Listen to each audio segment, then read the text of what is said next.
क्या बीजेपी राजस्थान में CM face बदलने वाली है? क्या वसुंधरा राजे के साथ खेला हो गया है? क्या दिया कुमारी होंगी बीजेपी का सीएम फेस? ये सवाल इसलिए है क्योंकि जैसे जैसे राजस्थान में विधानसभा चुनाव करीब आ रहे हैं, वैसे वैसे बीजेपी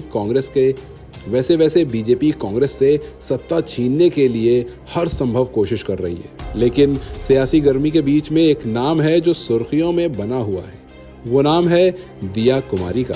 दरअसल दिया पार्टी की कद्दावर नेता हैं और पूर्व मुख्यमंत्री वसुंधरा राजे सिंधिया की तरह ही राज परिवार से ताल्लुक रखती हैं और राजपूत समुदाय से भी आती हैं। उनका राज्य की 85 विधानसभा सीटों पर दबदबा भी है। लेकिन दिया के नाम पर चर्चा तब शुरू हो गई जब पिछले महीने प्रधानमंत्री नरेंद्र मोदी परिवर्तन संकल्प यात्रा के समापन कार्यक्रम में जयपुर पहुंचे।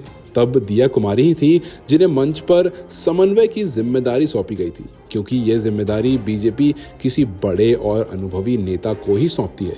दिया कुमारी को इतना अहम जिम्मा मिलने के बाद राजनीतिक गलियारों की चर्चा बहुत तेज हो गई कि क्या बीजेपी उन्हें वसुंधरा राजे सिंधिया के विकल्प के तौर पर तैयार कर रही है। खैर, ये तो वक्त ही बताएगा, लेकिन हम आपको पहले ये बता देते हैं कि दिया कुमारी हैं कौन और उनका 85 विधानसभा सीटों पर सीधा और तगड़ा दबदबा आखिर है कैसे।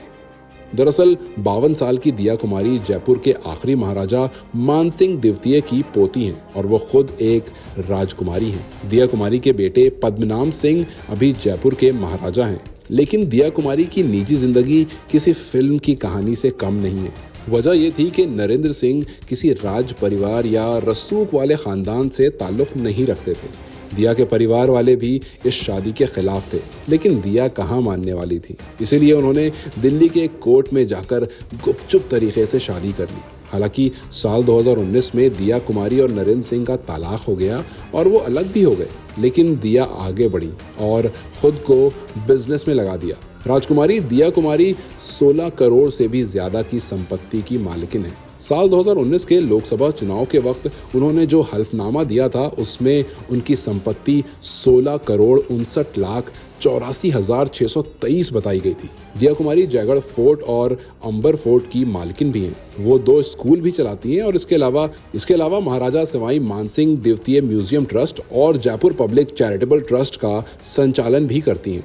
उनके राजनीति में आने की बात करें तो साल 2013 में जिस वक्त नरेंद्र मोदी के राष्ट्रीय राजनीति में आने की चर्चा चल रही थी, ठीक उसी वक्त दिया कुमारी ने भी बीजेपी ज्वाइन की थी। जयपुर में नरेंद्र मोदी और वसुंधरा राजे की मौजूदगी में वो बीजेपी में शामिल हुई थी। बीजेपी में आने के बाद सवाई माधोपुर सीट से चुनाव लड़ी और जीती भी।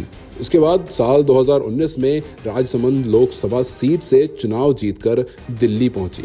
अब बीजेपी से जुड़े सूत्रों से जो हमें खबर मिल रही है वो ये है कि दिया कुमारी राज्य के उन 8 सांसदों में शुमार हैं जिन्हें बीजेपी विधानसभा चुनाव में उतार सकती है और उन्हें सवाई माधोपुर सीट से विधानसभा चुनाव लड़ाया जा सकता है।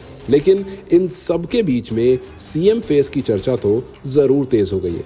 आपको हमारी यह खबर कैसी लगी हमें कमेंट सेक्शन में जरूर बताएं और जुड़े रहें न्यूज़ बुक के साथ।